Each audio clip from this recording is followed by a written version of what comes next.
नमस्कार मित्रांनो, मी जीवन आणि स्वागत आहे तुमचं जीवन गाडे ओरिजिनल या युट्यूब चॅनलमध्ये. आजचा हा व्हिडिओ कोणा एका पक्षाच्या विरोधात नाही, तर तो आपल्या देशाच्या वास्तवावर आधारित आहे. आपण गेल्या 10 वर्षापासून स्वतःला खूप बदललंय, पण हे बदल नक्की प्रगतीकडे नेणारे होते का, की अधोगतीकडे? ज्या विकासाच्या नावावर आपण स्वप्न पाहिली, तो विकास नक्की कोणाचा झालाय? आपला की फक्त काही मोजक्या नेत्यांचा? मित्रांनो, आपल्याला सांगितलं जातं की 2014 आधी भारताला जगात कोणी विचारत नव्हतं, पण इतिहास काही वेगळाच सांगतो. 1986 मध्ये जेव्हा अमेरिकेने लिबिया या देशावर हल्ला केला, तेव्हा लिबियाने मदतीसाठी भारताकडे पाहिले. त्यावेळेचे पंतप्रधान राजीव गांधी यांनी अमेरिकेच्या दबावाला मानलं नाही आणि जागतिक मंचावर ठणकावून सांगितलं की शक्तीचा गैरवापर करून तुम्ही कुठल्याही लहान देशावर अन्याय करू शकत नाही. ही होती भारताची खरी परराष्ट्र नीती.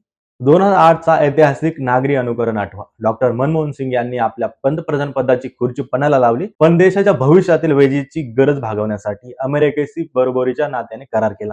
आपण मात्र त्यांच्याशी केवळ मैत्रीच्या गप्पा मारण्यात धन्यता मानतो. 2014 पूर्वी मुख्यमंत्री आणि प्रधानमंत्री कधीही धर्माच्या नावावर मतं मागितली नाहीत. त्यांचा भर होता शिक्षणावर आणि आरोग्यावर. आज आपण ज्या एम्स आणि IIT बद्दल बोलतो, त्या संस्थांची उभारणी एका व्हिजन मधून झाली होती. नेहरू असोत किंवा शास्त्री यांनी देशात विज्ञानाचं वातावरण तयार केलं. क्रीडा क्षेत्रातही भारताने मोठी प्रगती केली.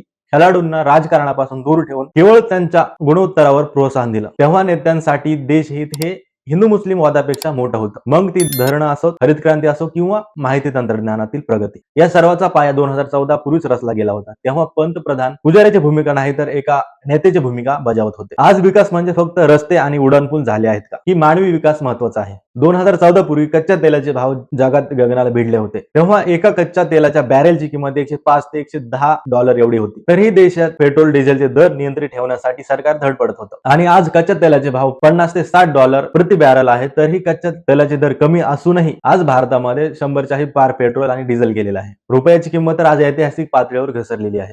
आज परिस्थिती अशी आहे की गेल्या 45 वर्षात कधी नव्हती इतकी बेरोजगारीची लाट आली आहे. हाताला काम नाही, खिशात दमडी नाही, अशी अवस्था आजच्या तरुणांची झाली आहे. उच्च शिक्षित तरुण आज नोकरीसाठी वणवण फिरतोय. MA MBA झालेली मुलं चपराशाच्या नोकरीसाठी रांगेत उभा राहिलेले आहेत. दुसरीकडे इलेक्ट्रॉल बॉन्डच्या नावाखाली जो हजारो कोटीचा खेळ झाला, तो पाहून प्रश्न पडतो की भ्रष्टाचार नक्की संपलाय की तो सिस्टमॅटिकली केला जातो. सर्वात महत्वाचा मुद्दा म्हणजे आपली सामाजिक सुरक्षा. निवडणूक आली की आज औरंगजेब, मुघल आणि हिंदू मुस्लिम हेच विषय निघतात. रस्ते, शाळा, हॉस्पिटल, पाणी आणि वीज यावर चर्चा का होत नाही? महिलांच्या सुरक्षतेबाबत तर आज परिस्थिती भयानक आहे. 2014 पूर्वी आपण निर्भयासाठी रस्त्यावर उतरलो होतो, पण आज जेव्हा सत्तेतील लोक किंवा त्यांचे समर्थक अशा प्रकरणात अडकतात, तेव्हा त्यांना वाचवण्यासाठी प्रयत्न का होतात? गुन्हेगारांचे सत्कार करणे ही आपली संस्कृती कधीच नव्हती.